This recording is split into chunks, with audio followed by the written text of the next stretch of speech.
इस video lecture में हम बात करेंगे हमारा जो कॉन्सेप्ट है प्रॉपर्टीज़ ऑफ जीपी, इसके बारे में। तो कुछ ऐसी प्रॉपर्टीज़ है जो हमने अभी पढ़ ली हैं लास्ट लेक्चर्स में, कुछ एक उसमें मैं ऐड करूँगा।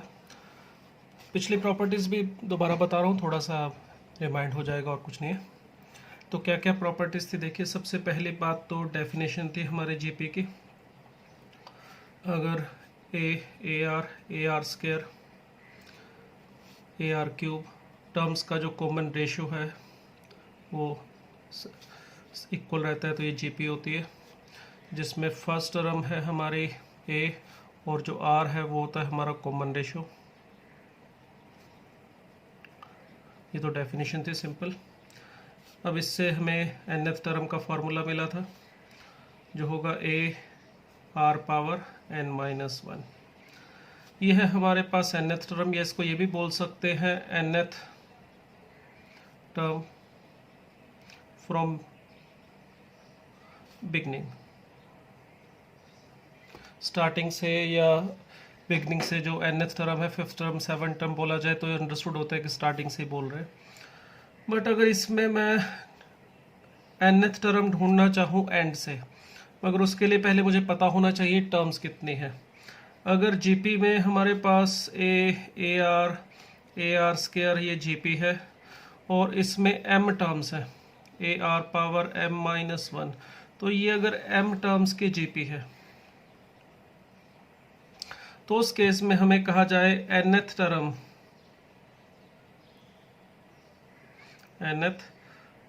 From and.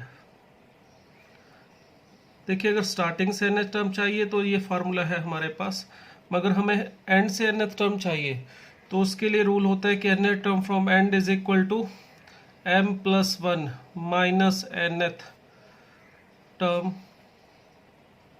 From beginning. ये रूल सिर्फ इसके लिए नहीं है, ये हर टाइप की सीरीज के लिए है। अगर उसमें m टर्म्स होंगी तो nth टर्म फ्रॉम एंड पूछा जाए तो m plus 1 minus nth term from beginning कह सकते हैं इसको। और इसका मतलब हमें यहाँ पर इसका वैल्यू लिखना है तो इसको ऐसे लिख सकता हूँ m प्लस 1 माइनस n। और अगर ये nth टर्म का फार्मूला था तो इससे आप इसका भी बना सकते हो, बस n की जगह पर क्या रख दीजिए m प्लस 1 माइनस n। तो क्या होगा ए आर पावर, देखिए यहाँ पर n है तो यहाँ n माइनस 1 है, तो जितना भी यहाँ पे इस टर्म का नंबर होता है उसमें 1 माइनस करके r की पावर में आ जाएगा, that is m minus n। तो ये है mth टर्म फ्रॉम एंड के लिए फार्मूला, मगर ये तभी लगेगा जब हमें नंबर ऑफ टर्म्स पता हो।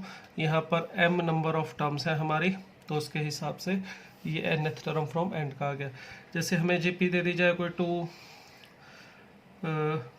6 18 54 इस तरह से, और इसमें कह दिया जाए कि 20 टर्म्स है। 20 टर्म्स अगर इसमें है तो इसका मतलब m की वैल्यू हो जाएगी कितनी 20। फर्स्ट टर्म है 2, कॉमन रेशियो है 3। अगर हमें कहा जाए find fifth term from and से फिफ्थ टर्म पूछे जाए तो इसका नंबर पहले पता करेंगे तो क्या आना चाहिए m plus 1 minus n is 5। ये टर्म का नंबर होगा फ्रॉम स्टार्टिंग या बिगनिंग, एक ही बात है। तो ये देखिए ये कितना आएगा 21 माइनस 5 दैट इज t16। तो मतलब जो स्टार्टिंग से 16 टर्म होगी उसका नंबर एंड से काउंट करोगे। जैसे 20th टर्म होगी ये t20 लिख दूँ इसको मैं, ये फर्स्ट टर्म होगी, t19 सेकेंड टर्म होगी, इस तरह से जाए तो 16 टर्म जो आएगी स्टार्टिंग से जिसका नंबर 16 होगा उसका नंबर एंड से काउंट करने पर फिफ्थ होगा। तो इसको फाइंड आउट करना है तो उसके लिए कोई झंझट नहीं है, हमारे पास फॉर्मूला होता है a that is 2 into R power n minus 1 which is 15। तो इस तरह से हम कोई भी टर्म ढूंढ सकते हैं अगर हमें उसका नंबर स्टार्टिंग से पता हो या उसका नंबर हमें एंड से पता हो। तो ये थी हमारी property number 3। Next property number 4। nth term के लिए एक और फार्मूला जो हमेशा एप्लीकेबल होगा, हर टाइप के सीक्वेंस के लिए यूज होगा। अगर हमें n टर्म्स का सम पता है, उसमें से n-1 टर्म का सम सब्ट्रैक्ट कर दें, तो ये भी Tn के लिए एक फार्मूला है। ये आपको AP में भी बताया था मैंने, GP में भी एप्लीकेबल होता है। किसी भी टाइप की सीरीज़ में ये अगर हमें उसका n टर्म्स का सम पता है, उससे n-1 टर्म का सम फाइंड आउट करके दोनों का डिफरेंस लेंगे तो Tn मिल जाएगा। क्लियर? ये है हमारी प्रॉपर्टी नंबर 4।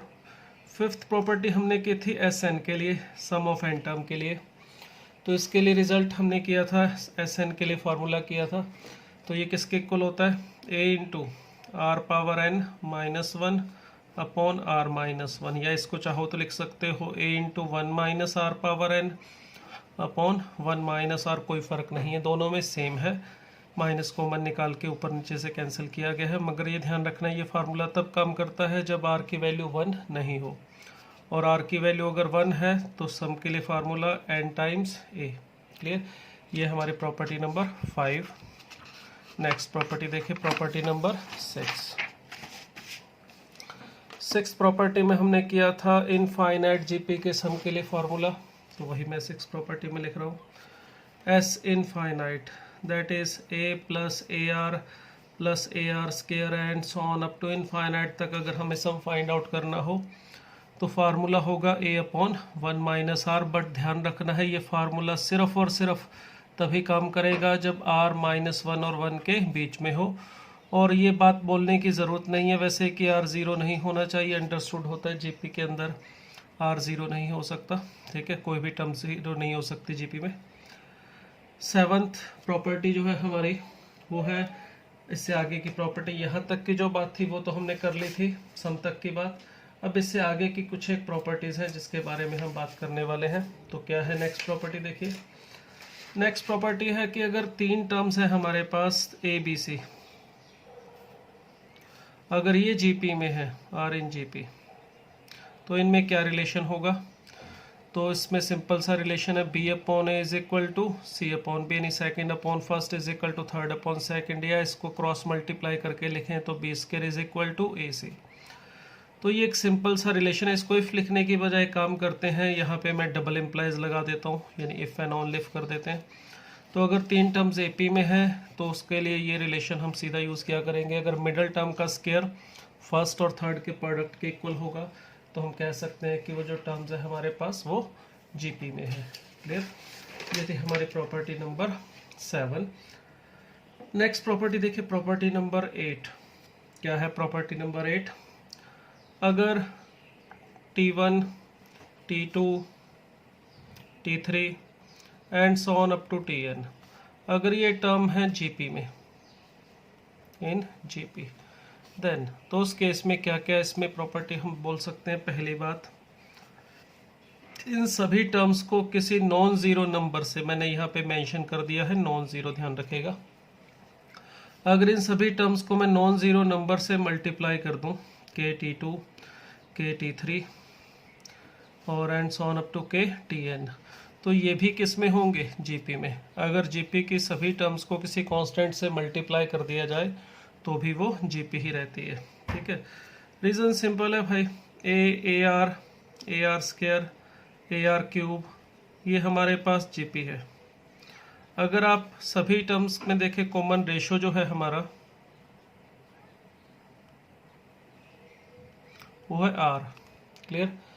अब अगर मैं सभी को के से मल्टीप्लाई कर दूं, के ए आर, अब अगर इनका रेशो आप चेक करेंगे तो कोई फ़र्क नहीं पड़ रहा। देखिए, ए आर क्यूब इंटू के, यहाँ पर भी ले लेते हैं, इन दोनों का रेशो लेंगे, देखिए के इंटू ए आर अपॉन के इंटू ए, सॉरी यस, तो ये कैंसिल होके वही आ रहा है आर। इसी तरह से के ए आर क्यूब अपॉन के ए आर, यहाँ पे स्क्वायर था तो वही आ जाएगा, सिंप्लीफाई करके हमें आर मिल रहा है।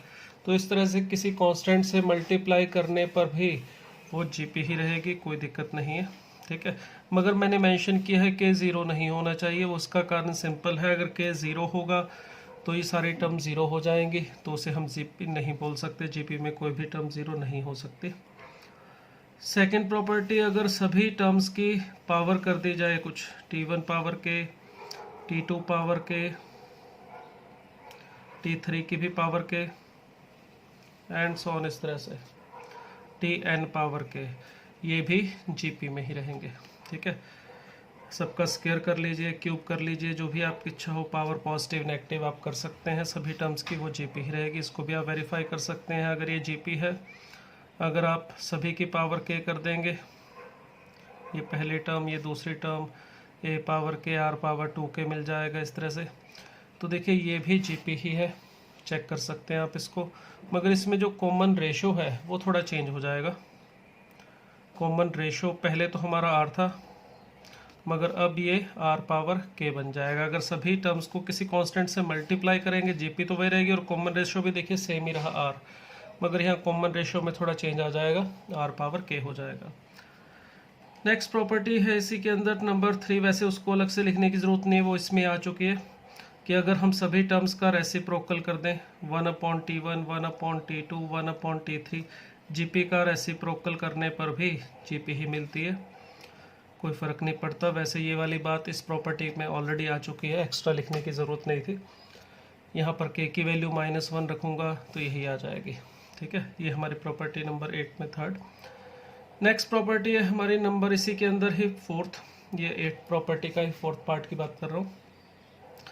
अगर ये टर्म्स एपी में थी तो हमने याद होगा एक प्रॉपर्टी की थी एपी में, फर्स्ट टर्म का और लास्ट टर्म का सम, सेकंड और सेकंड लास्ट का सम, थर्ड और थर्ड लास्ट टर्म का सम इक्वल होता है। वही सेम कहानी इसमें, मगर यहाँ पर सम की बजाय ये प्रॉपर्टी प्रोडक्ट के लिए है। मतलब फर्स्ट टर्म और लास्ट टर्म का प्रोडक्ट यानी T1 into T n, second term और second last term that is Tn-1, T3 into Tn-2, इन सब का जो प्रोडक्ट है वो सेम रहेगा। और किसके इक्वल रहेगा, इसके लिए भी रूल है हमारे पास। एपी में इनका सम इक्वल होता था और होता था twice of the middle term, और यहाँ पर होगा मिडल टर्म का स्क्वायर, मिडल टर्म जो होगी हमारी उसका स्क्वायर जो होगा इसके इक्वल होगा। मगर ये मिडल टर्म वाली बात हम तभी बोल पाएंगे जब मिडल टर्म मिलेगी, मतलब वही है, हो सकता है यहाँ पर इवन नंबर ऑफ टर्म हो, मिडल टर्म एग्जिस्ट ही ना करे, तो उस केस में ये वाली बात नहीं बोलेंगे बस, मगर ये प्रॉपर्टी तो फिर भी होल्ड करेगी। क्या मतलब है इसका, अगर हमारे पास कुछ टर्म्स हैं, जैसे 5 टर्म लेता हूँ, T1, T2, T3, T4, T5, अगर ये किस में है, जीपी में, तो प्रॉपर्टी कहती है कि T1 इंटू T5 किसके इक्वल होगा, T2 इंटू T4 फर्स्ट और लास्ट का प्रोडक्ट, सेकंड लास्ट का प्रोडक्ट, और मिडल टर्म का स्क्वायर। कितना आएगा आप देख सकते हैं, सबकी वैल्यू ए आर पावर 4 मिल जाएगी। इसकी भी वैल्यू आप देख सकते हैं, इसकी वैल्यू ए आर और इसकी वैल्यू ए आर क्यूब। ठीक है, तो मल्टीप्लाई करेंगे ए पावर 4 आ जाएगा। यहाँ पर भी आप देख सकते हो ए आर स्क्वायर, इसका टर्म थर्ड टर्म की वैल्यू और स्क्वायर ऊपर है, तो सबकी वैल्यू सेम आ रही है। बट अगर मिडल टर्म एग्जिस्ट नहीं कर रही, जैसे इसमें 6 टर्म्स ले लूँ, T1, T2, T3, T4, T5 and T6, अब इसमें हम ये ज़रूर बोल सकते हैं कि इनका प्रोडक्ट सेम होगा, T1 और T5 का, सॉरी T6 का, और T2, T5 का प्रोडक्ट, T3 एंड T4 का प्रोडक्ट, ये सेम रहेगा। मगर कोई मिडल टर्म नहीं है, तो बस ये मिडल टर्म के स्क्वायर वाली बात नहीं बोल रहे हम। ठीक है, तो ये थी हमारी प्रॉपर्टी नंबर 8। चलिए नेक्स्ट प्रॉपर्टी है प्रॉपर्टी नंबर 9। प्रॉपर्टी नंबर 9 क्या कहती है, अगर हमारे 2 जीपी हों, अगर फर्स्ट जीपी है हमारी T1, T2, T3, T4, ये मान लेते हैं फर्स्ट जीपी है। ठीक है, और एक दूसरी जीपी है हमारी सेकेंड जीपी, जिसे मैं चलिए लिख देता हूँ T1 dash, T2 dash, T3 dash and so on up to. अगर ये दोनों जीपी में अगर हम कोरस्पॉन्डिंग टर्म्स को मल्टीप्लाई करते हैं, ठीक है, ये डैश का साइन है, तो प्रॉपर्टी क्या कहती है, अगर ये 2 जीपी हैं तो अगर हम दोनों जीपी की कोरस्पॉन्डिंग टर्म्स को मल्टीप्लाई कर लें, T1 T1 dash, T2 T2 dash, T3 T3 dash, इस तरह से कोरस्पॉन्डिंग को मल्टीप्लाई करें, तो अगर ये दोनों जीपी हैं तो ये सारी टर्म भी जीपी में रहेंगी।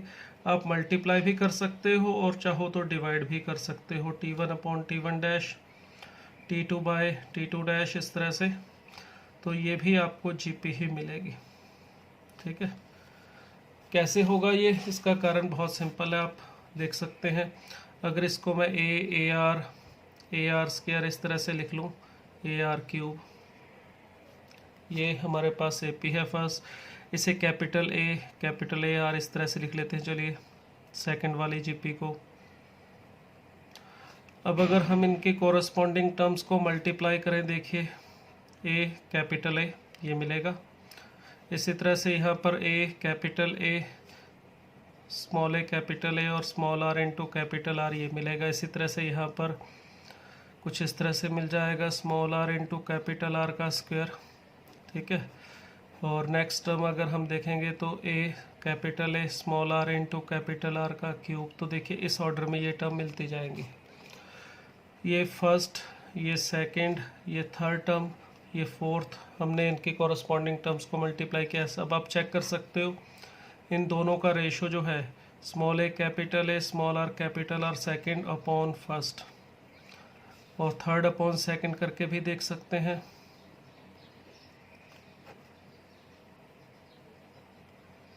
ये जो रेशो है वो फिक्स रहेगा, कितना रहेगा, वो small R into capital R. Same way से आप रेशो के बारे में भी ये बात बोल सकते हैं। तो ये थी हमारी प्रॉपर्टी नंबर 9। नेक्स्ट चलते हैं प्रॉपर्टी नंबर 10 में। क्या है प्रॉपर्टी नंबर 10, देखिए प्रॉपर्टी नंबर 10 कह रही है कि अगर T1, T2, T3 ये सारी जो टर्म्स हैं GP में है, और इसके साथ साथ ये साथ में कंडीशन और है कि सभी टर्म्स पॉजिटिव भी हैं। ठीक है, अगर T1, T2, T3 ये पॉजिटिव टर्म्स की GP है, तो उस केस में प्रॉपर्टी कहती है कि इन सभी टर्म्स का लॉग ले लिया जाए। अगर log of T1, log of T2, log of T3, किसी भी बेस के साथ लॉग ले सकते हैं। अगर सभी टर्म्स का लॉग ले लिया जाए तो ये बन जाती है AP। ठीक है, ये पॉजिटिव वाली कंडीशन इसीलिए लगाई है ताकि लॉग डिफाइन हो, क्योंकि नेगेटिव टर्म का, नेगेटिव वैल्यूज़ का लॉग डिफाइन नहीं होता। तो इसलिए यहाँ पे अगर ये पॉजिटिव टर्म्स है हमारे पास, तो हम कह सकते हैं कि इनका लॉग लेने पर ये जो मिलेगी वो क्या होगी, AP। अगर इसमें चेक करना चाहो क्यों होगा ये, तो लॉग ऑफ ये जो हमारे पास GP है, इसे अगर आप इस तरह से लिखो A R square A R cube, इस तरह से ए आर पावर 4।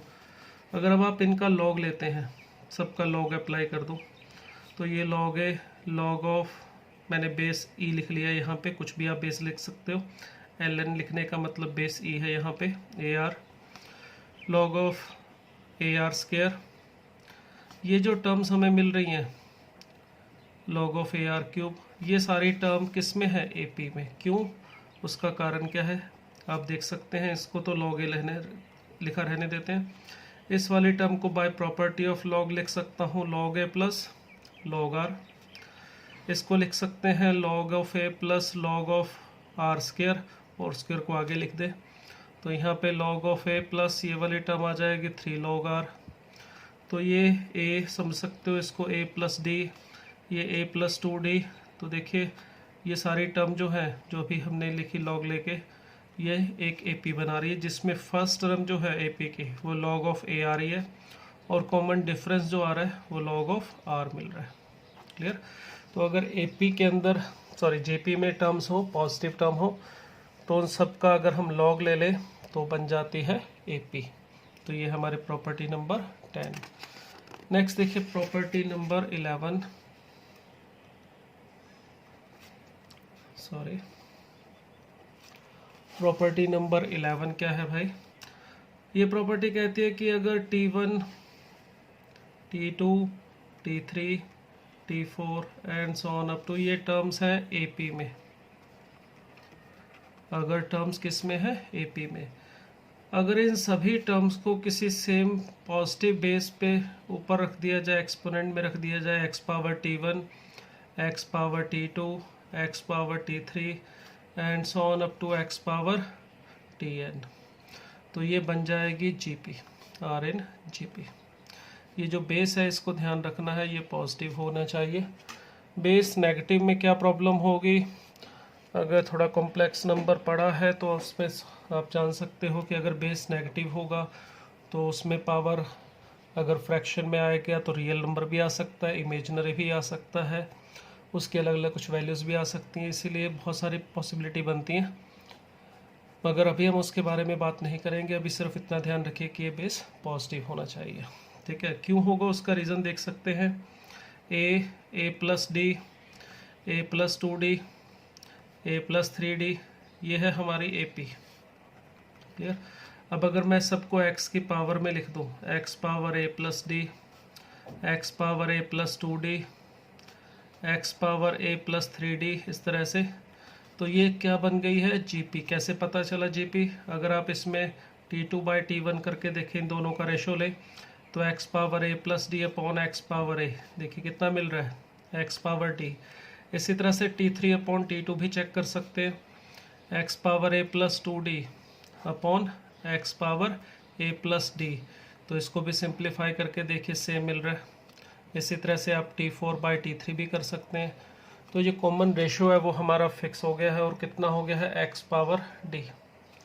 तो इस तरह से अगर सभी टर्म्स का AP में एक्सपोनेंट ले लिया जाए, उसको एक्सपोनेंट में लिख लिया जाए T1 T2 T3 को पॉजिटिव बेस के साथ, तो ये बन जाती है GP। तो ये थी हमारी प्रॉपर्टीज़ ऑफ GP। अब चलिए कुछ एक एग्जांपल ले लेते हैं इन प्रॉपर्टीज़ के ऊपर। ठीक है, लिखते हैं फर्स्ट एग्जांपल क्या है, देखिए कुछ इस टाइप के हमें मिलते हैं क्वेश्चन प्रूव करने के लिए। जीपी के अंदर कुछ ऐसे बोल दिया जाए कि if A B C D are in GP, ठीक है, if A B C D are in GP then prove that, क्या प्रूव करना है, चलिए एक काम करते हैं, दो पार्ट में कर लेता हूँ इसको। एक तो चलिए ये प्रूव करना हो कि A square plus B square, B square plus C square and C square plus D square are in GP.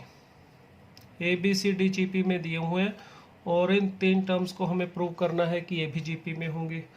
या कुछ ऐसे भी कहा जा सकता है, प्रूव दैट, अगर ये A B C D GP में है, इसी कंडीशन के साथ ही बोल दिया जाए कि A plus B plus C plus D का स्क्वायर किसके इक्वल होना चाहिए, ए प्लस बी का square plus 2 times B plus सी का स्क्वायर और प्लस सी प्लस डी का स्क्वायर। कुछ ऐसे एग्जाम्पल हमें प्रूव करने के लिए आ जाते हैं। तो इस टाइप के एग्जाम्पल जब भी आए जीपी के अंदर, अगर A B C D GP में दिया हुआ है, तो इस टाइप का चाहे फर्स्ट टाइप है चाहे सेकंड टाइप, इनको प्रूव करने का मेथड सेम रहता है। अब देखिए ए बी सी डी अगर जीपी में है तो एक काम कीजिए, इसको आप इस तरह से लिख सकते हैं, A R square and A R cube. मतलब हमने क्या मान लिया, कॉमन रेशो जो है उसको हमने आर सपोज कर लिया। अगर कॉमन रेशो आर है तो बी जो हमारी सेकंड टर्म थी वो ए आर स्क्वायर हो जाएगी, सॉरी ए आर हो जाएगी, सी का मतलब ए आर स्क्वायर, डी का मतलब ए आर क्यूब। इससे फ़ायदा ये होगा कि जहाँ पर हमें 4 variable A B C D दिखाई दे रहे थे, उसकी जगह सिर्फ ए और आर 2 वेरिएबल से काम चल जाएगा। अब देखिए हमें प्रूव क्या करना था, फर्स्ट पार्ट अगर हम करना चाहें, हमें प्रूव करना था A square B square, sorry A square plus B square sorry B square plus C square और ये C square plus D square. हमें प्रूव करना था ये टर्म्स जीपी में होंगी। चलो इसे मैं T1 T2 और T3 नाम दे लेता हूँ। अगर हमें चेक करना है ये टर्म जीपी में है या नहीं, तो भाई सिंपल सा काम है, हमें देखना क्या होगा, T2/T1 कितना आ रहा है और T3/T2। अगर ये दोनों इक्वल आ जाएं तो हम बोल सकते हैं कि T1 T2 T3 जीपी में है। या फिर ऐसे भी कर सकते हैं, T2 का स्क्वायर अगर T1 इंटू T3 के इक्वल प्रूव कर दे, दोनों में से कोई भी एक चीज़ एक ही बात है, दोनों में कोई फ़र्क नहीं है, ये प्रूव करो या फिर ये, तो हम कह सकते हैं T1 T2 T3 ये टर्म जीपी में होंगी। अब देखिए यहाँ पर मैं अगर b की वैल्यू रख दूँ तो ये A square plus A square R square हमें मिल जाएगा सिंप्लीफाई करके, ए स्क्वायर कॉमन निकाल के 1 प्लस आर स्क्वायर। इसी तरह से सेकेंड टर्म में भी देखिए बी स्क्वायर का मतलब ए स्क्वायर आर स्क्वायर और सी स्क्वायर का मतलब ए स्क्वायर आर 4 हो जाएगा। तो ए स्क्वायर आर स्क्वायर कॉमन निकाल लीजिएगा और यहाँ पर फिर 1 प्लस ए स्क्वायर मिल रहा है। इसी तरह से यहाँ पर ए स्क्वायर आर 4 और ये ए स्क्वायर आर 6 ये मिलेगा, जिसमें से आप ए स्क्वायर कॉमन निकाल सकते हैं, आर पावर 4 भी कॉमन निकाल सकते हैं, तो 1 प्लस आर स्क्वायर मिल रहा है। अब आप यहाँ से देख सकते हैं T2 बाय T1 करके, इन दोनों का अगर रेशो लेंगे तो सिर्फ आर स्क्वायर मिल रहा है।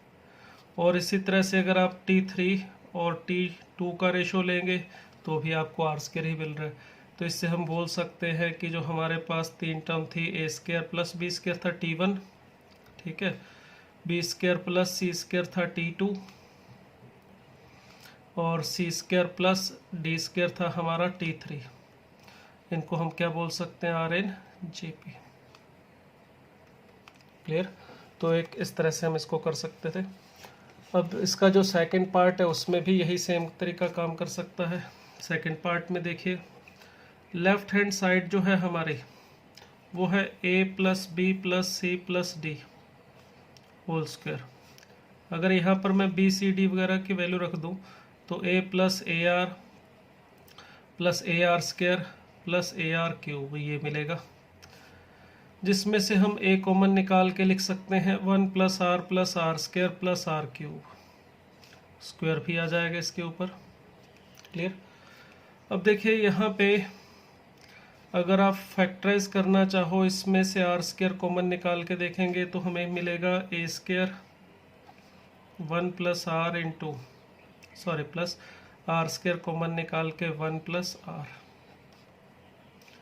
तो देखिए इन दोनों में से 1 प्लस आर कॉमन निकल सकता है, तो 1 प्लस आर ऊपर स्क्वायर है वो भी मैं एक साथ लिख देता हूँ, तो ये 1 प्लस आर स्क्वायर बचेगा, उसका भी स्क्वायर। तो ये तो हमने फाइंड आउट की है भाई लेफ्ट हैंड साइड। ठीक है, हमें प्रूव क्या करना है, ये राइट हैंड साइड के इक्वल है। चलिए अब राइट हैंड साइड को भी देख लेते हैं वो कितना आ रहा है। राइट हैंड साइड थी यहाँ पर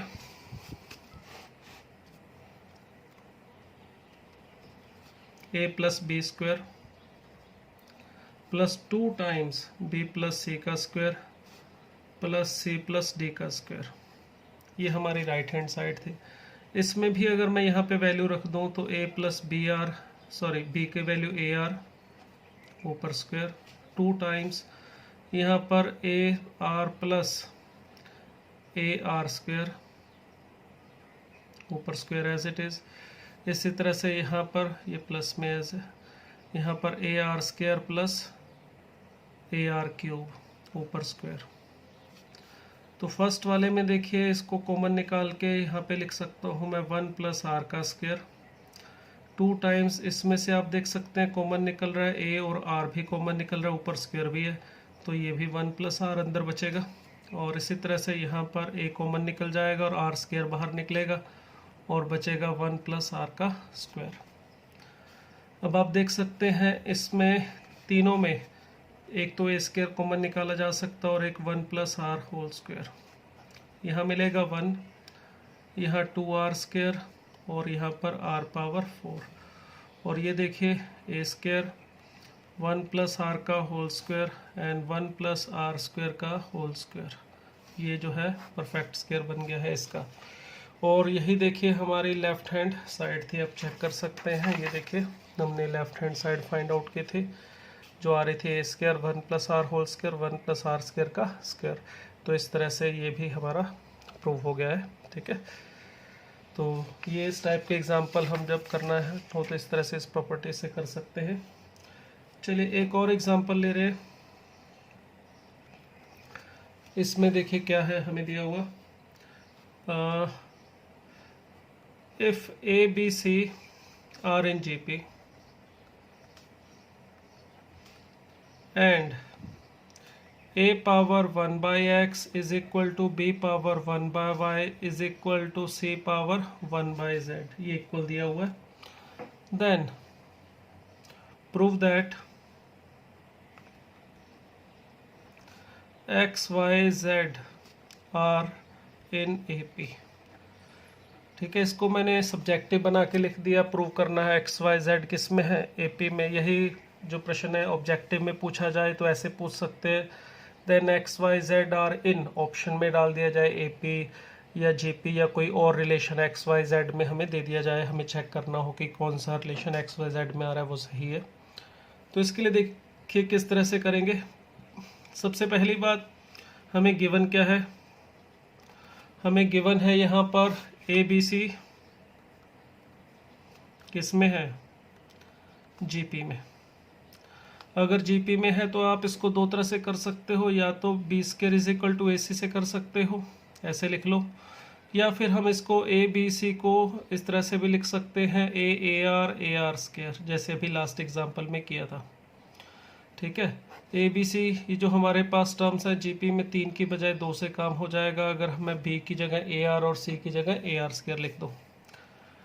हमें एक्स वाई जेड में रिलेशन बनाना है और दिया क्या हुआ है, हमें a power 1 by x, b power 1 by y और सी पावर 1 बाई जेड।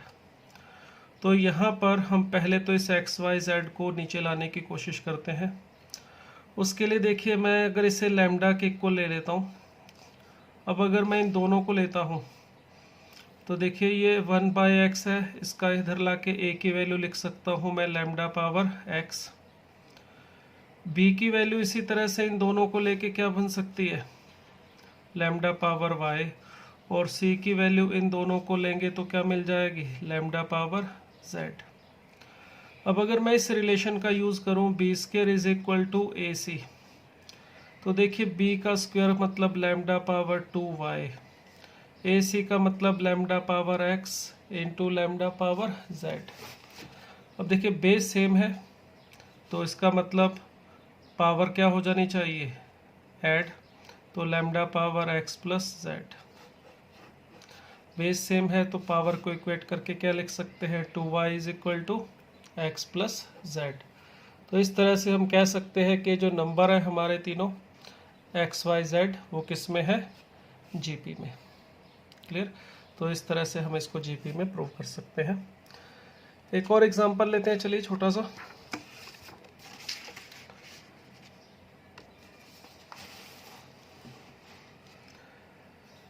देखिए नेक्स्ट क्वेश्चन में क्या दिया है हमें, if pth qth and rth term of NAP and GP are x, y and z respectively। एक AP है, उसकी pth टर्म भी x है, qth टर्म y है और rth टर्म z है। एक GP की भी वही चीज़ बोल रखी है, pth qth है, rth term x y z ही है, सेम है। देन प्रूव दैट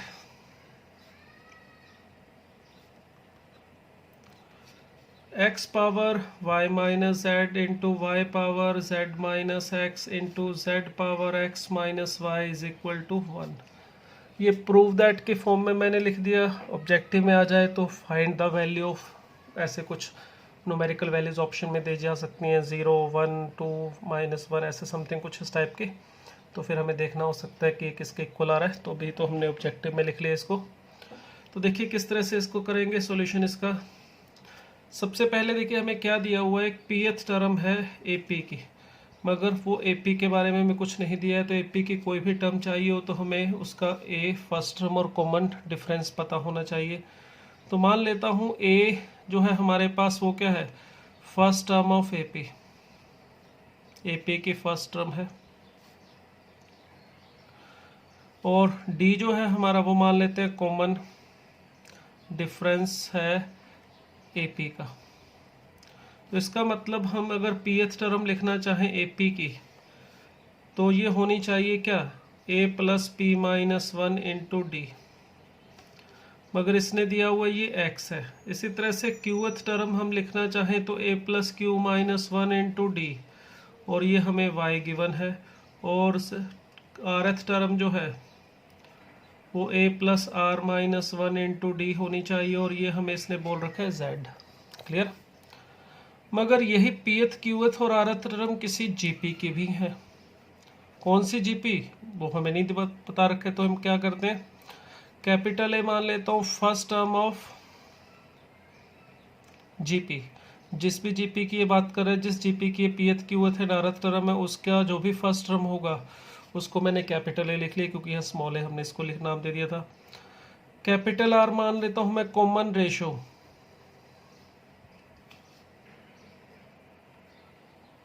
किसका, जीपी का।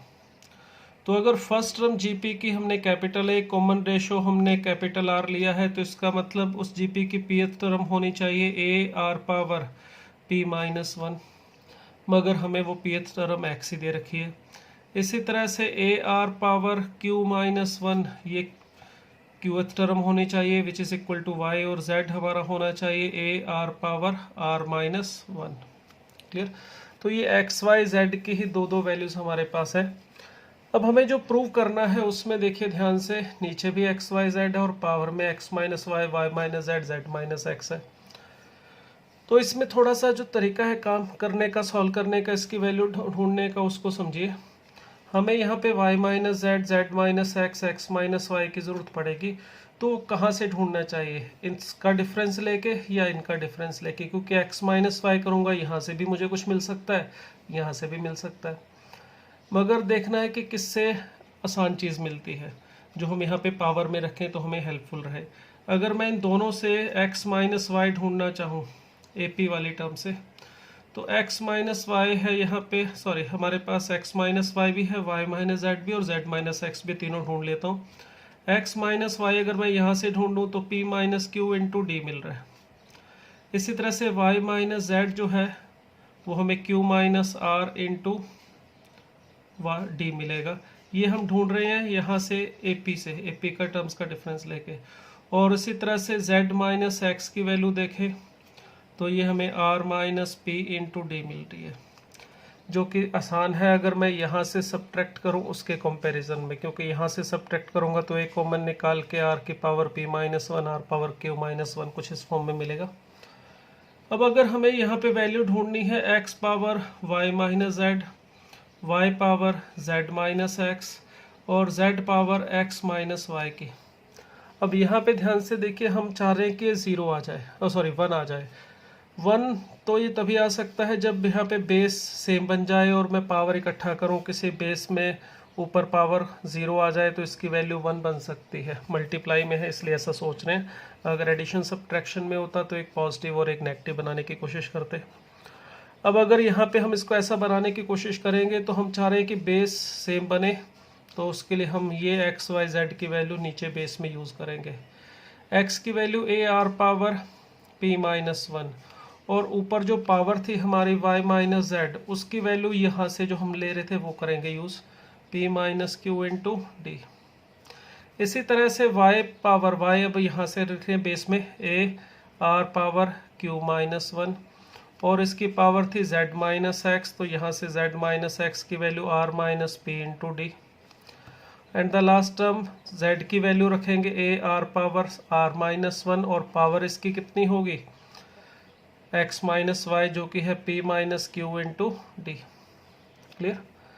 अब देखिए यहाँ पर जो हमारा बेस है, एक तो a है और एक r है। अगर हम a को इकट्ठा कर ले तो a की पावर में देखिए हमें यहाँ पर मिलेगा p minus q into D plus q minus sorry r minus p into D plus p minus q into D. D मैंने कॉमन निकाल के इस तरह से लिख लिया, ठीक है।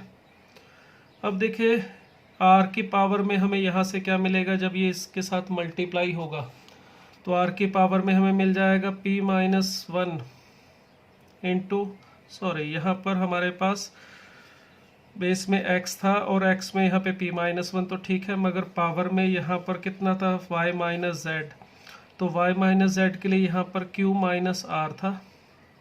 ये यहाँ तो मैंने सही लिख दिया शायद, a की पावर p माइनस क्यू यहाँ से आ जाएगी, फर्स्ट p माइनस क्यू तो यहाँ से आएगी, r माइनस पी हमें यहाँ से मिलेगा, और q माइनस r जो मैंने लिख दिया यहाँ पे, दो यहाँ मिस्टेक कर दी, यहाँ q माइनस r होगा। ठीक है। P माइनस क्यू ये थर्ड वाला थर्ड पोजीशन पे, R माइनस पी, और यहाँ पर Q माइनस आर था तो सही कर दिया है इसको मैंने, ठीक है।